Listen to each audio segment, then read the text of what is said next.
kemarin mesin cuci, sekarang terus buat konten rusak. Di dua kemarin yang satu rusak, nggak nyala dia, mana pas garansinya habis lagi.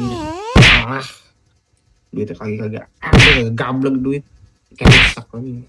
Udah kita bongkar begini, supaya kagak mau nyala dia. Paling kita bongkar doang, masalahnya kagak bisa.